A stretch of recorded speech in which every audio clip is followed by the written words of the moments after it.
Hi, I'm the Maven of Mindfulness, Shannon Elhart, and you are in the place to be to learn how to live a more mindful life.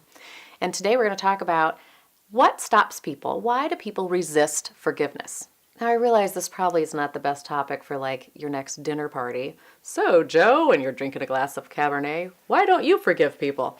All right, but it's really, really important. So stick with me because there's a lot of stuff, and I guarantee at least one of my things is going to be like, I never thought of that.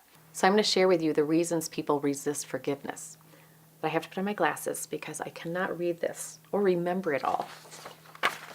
So the first reason is that people think forgiveness is an emotion, and it's not an emotion. You don't feel forgiveness. It's actually a choice. You choose to forgive.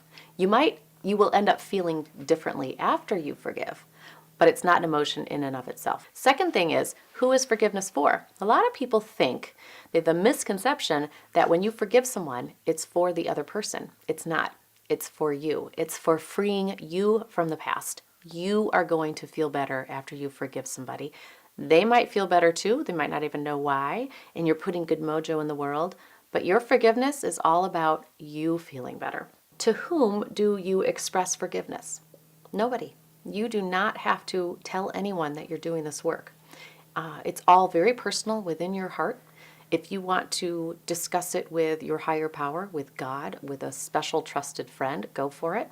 But really, you don't have to tell anyone you're doing this work. It's all for you. Does forgiveness release someone of their responsibility? No way. It's not condoning, saying it's okay that someone did something to you or that you felt pain from someone's choices, words, or actions. It's just letting it go. We all are still responsible for what we do in this world, but you can let them go and you can forgive people without releasing them of their responsibility. The next reason people resist forgiveness is they wonder, in order to be successful at forgiving, do I have to forget about the event? Most likely you won't, and that's not really why you're forgiving, to forget about it, but it will fade in your memory. Through the act of forgiving, do you lose control? No, actually you don't have control over too much, do you? Over life. Life happens, you can't control other people.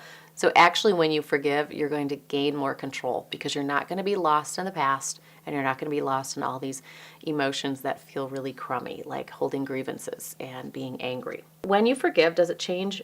Who does it change? It really changes you.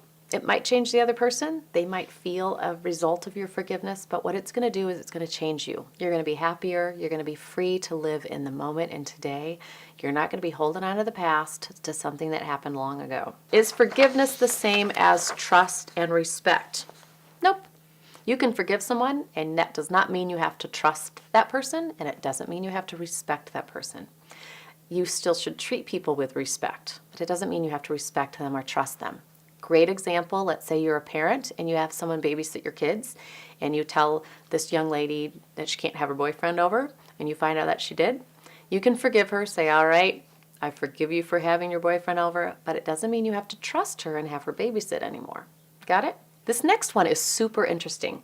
People resisting forgiveness because other people in their life expect them not to forgive.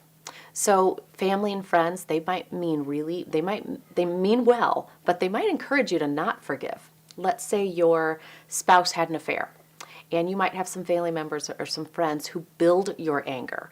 And if you were to mention to them, I'm going to try to forgive my spouse, they might be like, are you kidding me?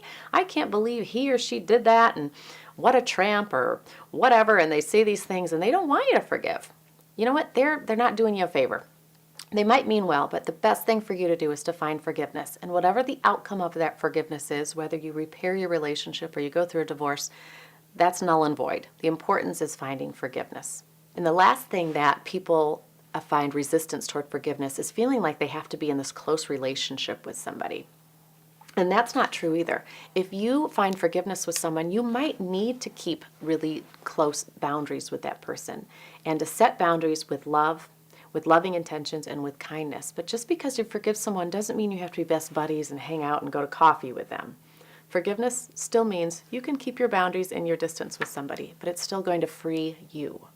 What did you learn about resisting forgiveness? What tip maybe surprised you or made you realize, oh, I do that? I totally hold back from forgiveness because, I don't want to help that person or whatever reason. Share it down below. And remember, mindfulness is for everybody. So if you know someone who's resisting forgiveness and you know as well as I do that it will help them to forgive, please share this video. That's why they're out here, is to help people. And I would appreciate you sharing it with anybody who would benefit. And go to greenheartmindfulness.com to sign up and get these videos right in your inbox.